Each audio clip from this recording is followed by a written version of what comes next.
नमस्कार friend, competitive exam की तैयारी करने वाले सभी को प्रणाम और जो साथी तैयारी नहीं कर रहे उनको भी प्रणाम।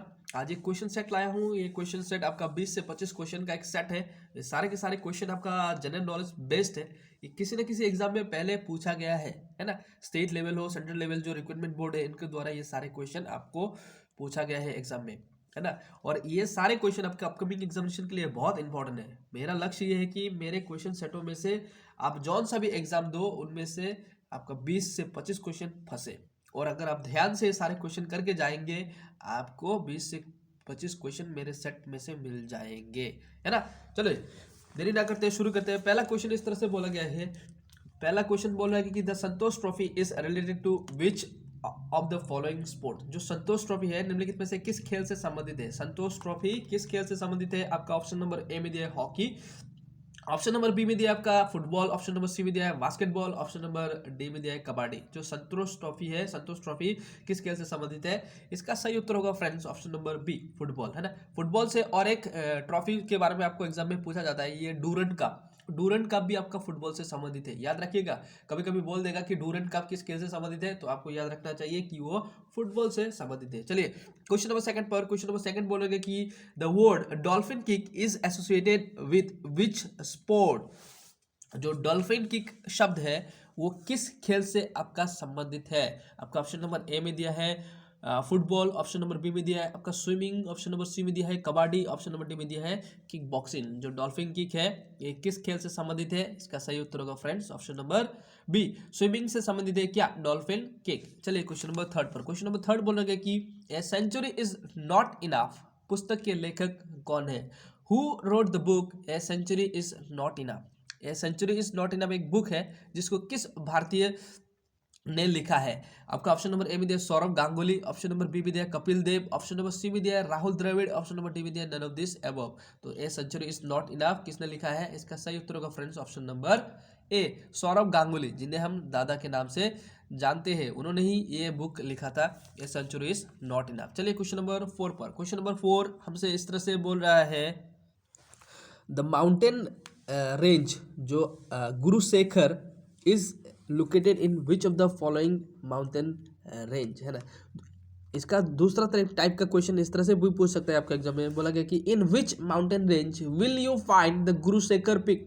गुरुशेखर जो चोटी है आपको किस पर्वतमाला में देखने को मिलेगा। जो गुरुशेखर पर्वतमाला है, पर्वत चोटी है, आपको किस पर्वतमाला में मिल जाएगा देखने को। आपका ऑप्शन नंबर ए में दिया है अरावली, ऑप्शन नंबर बी में दिया है नीलगिरी, ऑप्शन नंबर सी में दिया है हिमालय, ऑप्शन नंबर डी में दिया आपका वेस्टर्न घाट। तो गुरुशेखर जो पर्वत चोटी है किस आपका एक पर्वतमाला में मिलते हैं देखने को, अरावली में मिलते हैं। ये भारत का सबसे पुराना आपका क्या है पर्वतमाला है, माउंटेन रेंज है ये अरावली, है ना। और किस राज्य में स्थित है ये आपका राजस्थान, है ना। राजाओं का स्थान राजस्थान में देखने को मिलता है। चलिए क्वेश्चन नंबर 5 पर। क्वेश्चन नंबर 5 बोल रहा है कि विच mountain range is the home of second highest peak of the world K2, है ना।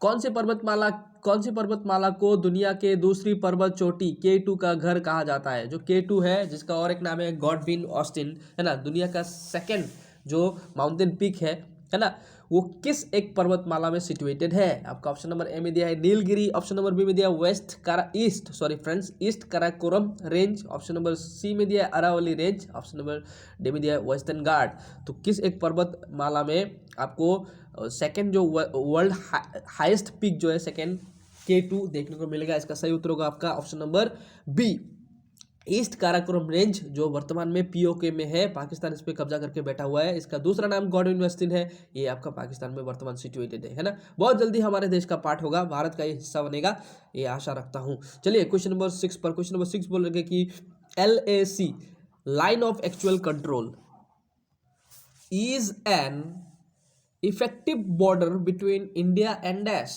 बोला कि LAC जो कि एक सक्रिय सीमा रेखा है ना, भारत और किस देश के बीच ये फैला हुआ है। LAC line of actual control Bharat और 21 देश के बीच में फैला हुआ है। आपका ऑप्शन नंबर ए में दिया है चाइना, ऑप्शन नंबर बी में दिया नेपाल, ऑप्शन नंबर सी में दिया पाकिस्तान, ऑप्शन नंबर डी में दिया भूटान, है ना। तो LAC किस देश में फैला हुआ है। ये फ्रेंड्स भारत और चाइना के बीच में फैला हुआ है, चिंदीचोर चाइना के बीच में फैला हुआ है। फ्रेंड्स, भारत और चीन की जो सीमा रेखा है उसको और एक नाम से जाना जाता है, इसका नाम है आपका मैकमोहन लाइन। ये भी याद रखिएगा, भारत और चीन की सीमा रेखा को मैकमोहन लाइन के भी नाम से जाना जाता है। चलिए क्वेश्चन नंबर आपका 7 पर, क्वेश्चन नंबर 7 बोलोगे कि where is Kandariya Mahadev temple situated. Kandariya Mahadev Shiva मंदिर किस स्थान पर स्थित है ना। जो कंदरिया महादेव जी की जो शिव मंदिर है वो किस स्थान पर स्थित है। आपका ऑप्शन नंबर ए में दिया है खजुराहो, ऑप्शन नंबर बी में दिया है Ajanta caves, option number C में दिया है असम, ऑप्शन नंबर डी में दिया है तमिलनाडु। जो कंदरिया महादेव टेम्पल है ये किस स्थान पर स्थित है फ्रेंड्स। इसका सही उत्तर होगा फ्रेंड्स ऑप्शन नंबर ए, खजुराहो टेम्पल में। खजुराहो जो कैव्स है, गुफा है, उसमें ही आपको देखने को मिल जाएगा महादेव, कंदरिया महादेव टेम्पल का जो मंदिर है, जो महादेव कंदरिया महादेव जी की जो मंदिर है आपको खजुराहो में मिलेगा। कहाँ पर है, मध्य प्रदेश में स्थित है ना। भारतीय राज्य मध्य प्रदेश में ही आपको कंदरिया महादेव टेम्पल देखने को मिल जाएगा। चलिए क्वेश्चन नंबर 8 पर, क्वेश्चन नंबर 8 बोलेंगे कि in which state is Sambhar salt lake situated. जो सांबर लगुन झील किस राज्य में स्थित है। भारत के किस राज्य में सांबर लगुन है ना, सांबर लगुन झील स्थित है। आपका ऑप्शन नंबर ए में दिया है राजस्थान, ऑप्शन नंबर डी में दिया है आपका उड़ीसा, ऑप्शन नंबर सी में दिया है Jammu and Kashmir, option number D में दिया है महाराष्ट्र। जो सांबर जो लेक है, सॉल्ट लेक है, वो किस भारतीय राज्य में स्थित है। ये इंपॉर्टेंट क्वेश्चन है, एग्जाम में देखने को मिलेगा, सांबर सॉल्ट लेक है ना। इसका सही उत्तर होगा फ्रेंड्स ऑप्शन नंबर ए, राजस्थान में ही आपका सिचुएटेड है क्या, सांबर आपका सॉल्ट लेक। इसमें राजस्थान राज्य में और एक आपका नदी बहता है, इसका नाम है लूनी रिवर है ना।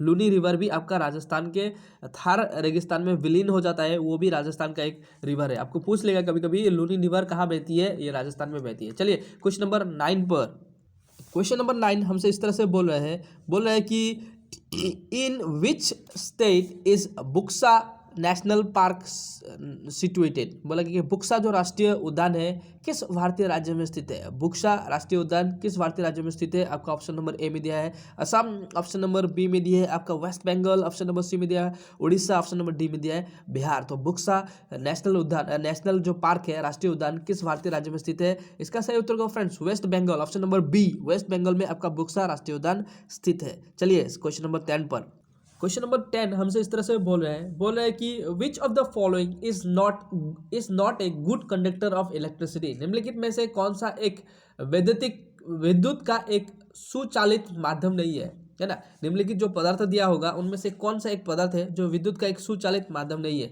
ऑप्शन नंबर ए में दिया है आयरन, ऑप्शन नंबर बी में दिया है आपका कॉपर, ऑप्शन नंबर सी में दिया है डायमंड, ऑप्शन नंबर डी में दिया है नन ऑफ दिस अबव। इनमें से कौन वो एक पदार्थ है जो क्या है, विद्युत का अच्छा चालक नहीं है। इसका सही उत्तर होगा friends option number C, diamond जो है ये विद्युत का अच्छा चालक नहीं है। चलिए क्वेश्चन नंबर 11 पर, क्वेश्चन नंबर 11 बोल रहा है कि in which year did the supreme court of India came into existence after independence. Hindi में इसका इस तरह से विश्लेषण है, आजादी के बाद किस वर्ष भारतीय उच्चतम न्यायालय है ना अस्तित्व में आया था। आजादी के बाद किस वर्ष भारतीय उच्चतम जो न्यायालय है, जिनको हम सुप्रीम कोर्ट कहते हैं, वो किस वर्ष अस्तित्व में आया था। आपका ऑप्शन नंबर ए में दिया है 1950, ऑप्शन नंबर बी में दिया है 1948, ऑप्शन नंबर सी में दिया आपका 1947, ऑप्शन नंबर डी में दिया आपका 1935। तो कौन सा वो उत्तर सही होगा। इसका सही उत्तर होगा फ्रेंड्स ऑप्शन नंबर ए, 1950 को ही आपका आजादी के बाद उच्चतम न्यायालय अस्तित्व में आया था। चलिए क्वेश्चन नंबर 12 पर, क्वेश्चन नंबर 12 आपका बहुत इंपॉर्टेंट क्वेश्चन है। ये इस तरह से बोल रहा है कि the wings of fire is an autobiography of है ना, किसकी आत्मकथा है विंग्स ऑफ फायर। आपका ऑप्शन नंबर ए में दिया है एम के गांधी, ऑप्शन नंबर बी में दिया APJ Abdul Kalam, option number C में दिया है Pandit Nehru, option number D में दिया नरेंद्र मोदी जी है ना। इनमें से कौन सा एक ऑप्शन है जो जिनका बायोग्राफी है आपका विंग्स ऑफ फायर, ऑटोबायोग्राफी है ना, ऑटोबायोग्राफी विंग्स ऑफ फायर है। इसका सही उत्तर होगा friends option number B, Maulana Abul Kalam Azad नहीं, एपीजे अब्दुल कलाम आज़ाद है ना। बहुत सारे लोग कंफ्यूजन में रहते हैं, अबुल कलाम आज़ाद या अब्दुल कलाम आज़ाद। एपीजे अब्दुल कलाम आज़ाद जी की जो बायोग्राफी है विंग्स ऑफ फायर है। चलिए क्वेश्चन नंबर आपका 13 पर, क्वेश्चन नंबर 13 बोला गया कि in which year was Microsoft Windows operating systems first introduce है ना।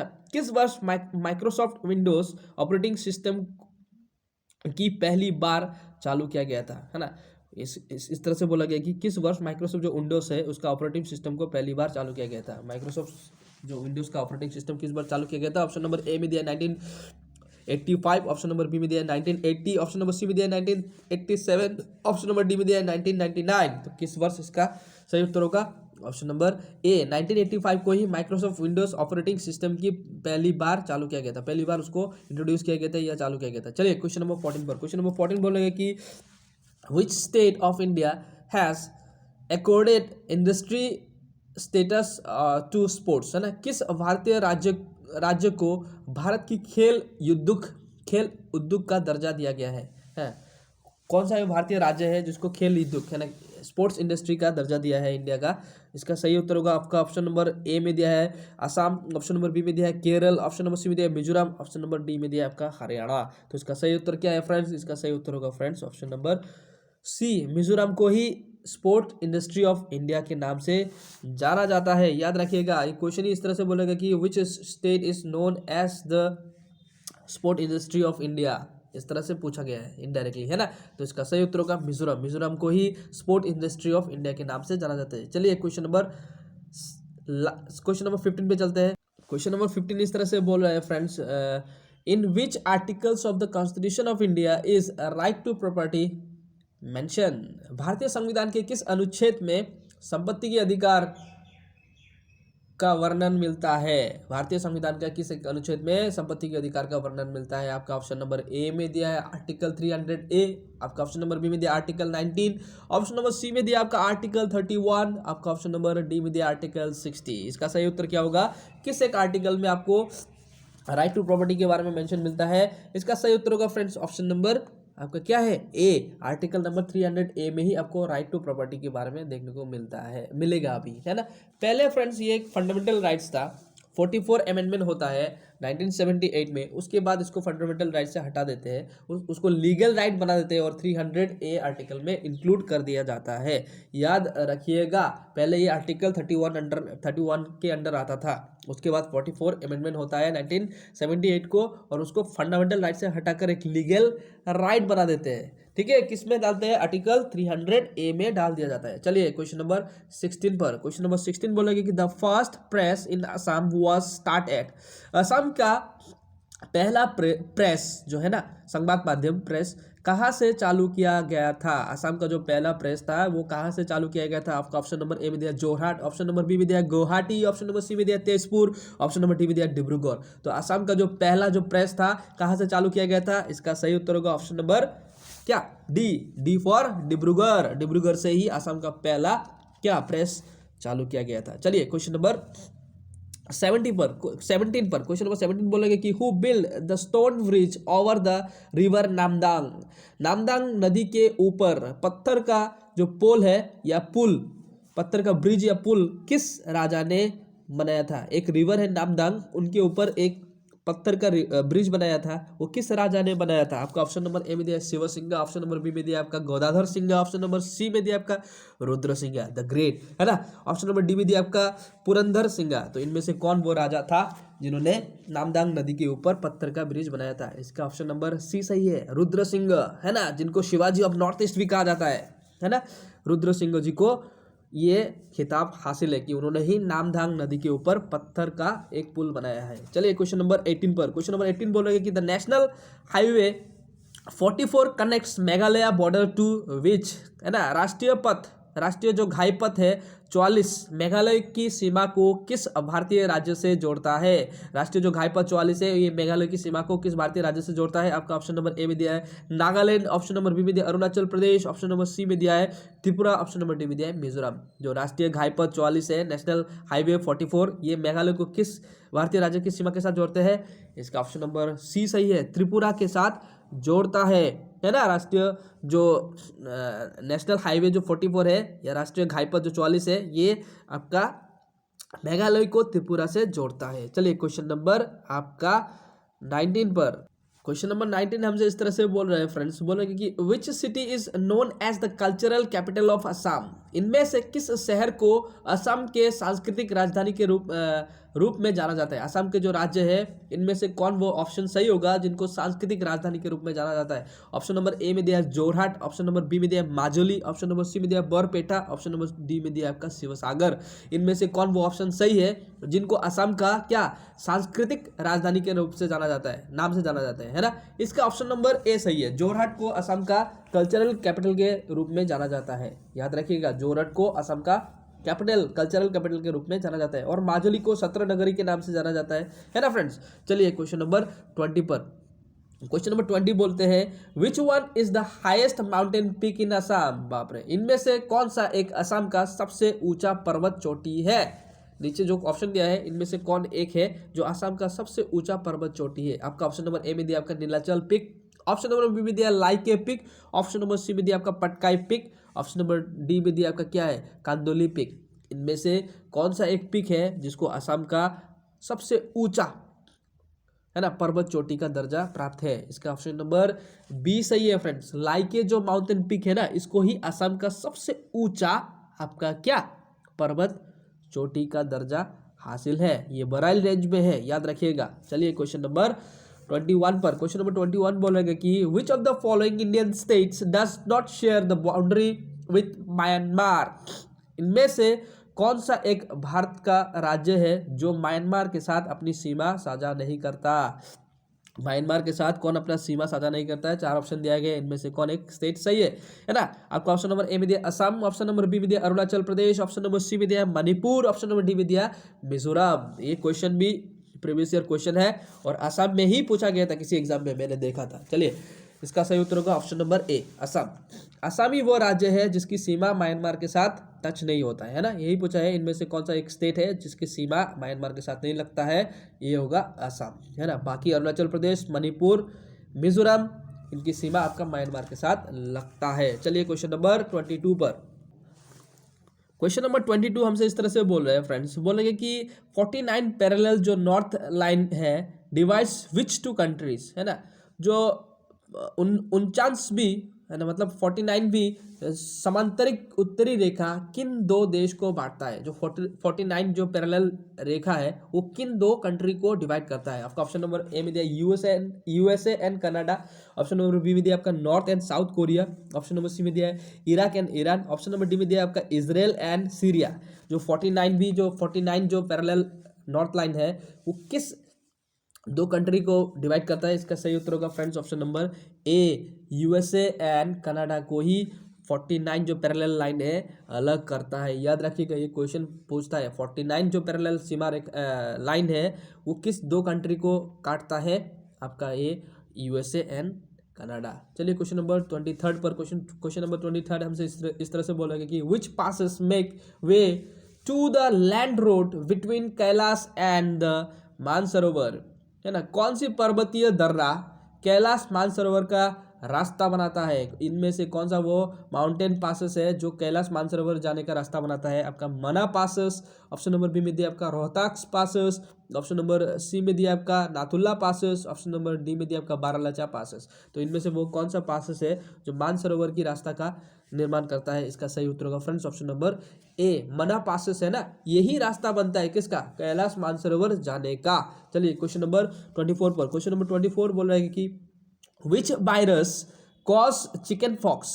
किस वायरस के कारण चेचक, जो चिकन फॉक्स को हिंदी में बोलते हैं चेचक रोग होती है। आपका ए में दिया आपका रूबेला वायरस, आपका ऑप्शन नंबर बी में दिया आपका हार्पेस है ना, जोस्टर वायरस, आपका ऑप्शन नंबर सी में दिया आपका rabies virus, option number D में दिया आपका वेरियोला वायरस। तो इनमें से कौन सा वो ऑप्शन सही है जिसके कारण चेचक या चिकन फॉक्स रोग होता है। इसका ऑप्शन नंबर क्या, डी सही है। इसका ऑप्शन नंबर डी सही है, वेरियोला वायरस के कारण आपका चेचक रोग होता है। चलिए क्वेश्चन नंबर 25 पर, क्वेश्चन नंबर 25 बोल रहे हैं कि BCG vaccine is given to protect from which of the following है ना। बीसीजी का जो टीका है निम्नलिखित में से किसके बचाव के लिए दिया जाता है। बीसीजी का जो है आपका एक टीका है, इंजेक्शन लगाया जाता है ना। ये किस रोग से बचने के लिए दिया जाता है। आपका ऑप्शन नंबर ए में दिया जॉन्डिस, ऑप्शन नंबर बी में दिया आपका एनीमिया, ऑप्शन नंबर सी में दिया आपका ट्यूबरक्लोसिस, ऑप्शन नंबर डी में दिया है पोलियो। तो बीसीजी का टीका किससे बचाव के लिए दिया जाता है। इसका सही उत्तर होगा friends option number C, tuberculosis के से बचने के लिए ही आपका बीसीजी का टीका लगाया जाता है। चलिए फ्रेंड्स, आज 25 क्वेश्चन आपके सामने डिस्कस किया। ये सारे क्वेश्चन सिलेक्टेड और इम्पोर्टेंट है, इनमें से आपको एग्जाम में देखने को मिलेगा और आप निश्चिंत रहिए, हमारे क्वेश्चन सेट से ही आपको 20 से 25 क्वेश्चन आपके एग्जाम में देखने को मिलेगा। हमारे साथ धैर्य से क्वेश्चन को करने के लिए आपका दिल से धन्यवाद। और आगे भी बने रहिए, हम इससे भी और अच्छा अच्छा क्वेश्चन लाएंगे जो आपके एग्जाम के लिए बहुत इंपॉर्टेंट होगा। धन्यवाद, मिलते हैं आपके साथ नेक्स्ट वीडियो में। चलिए, भारत माता की जय।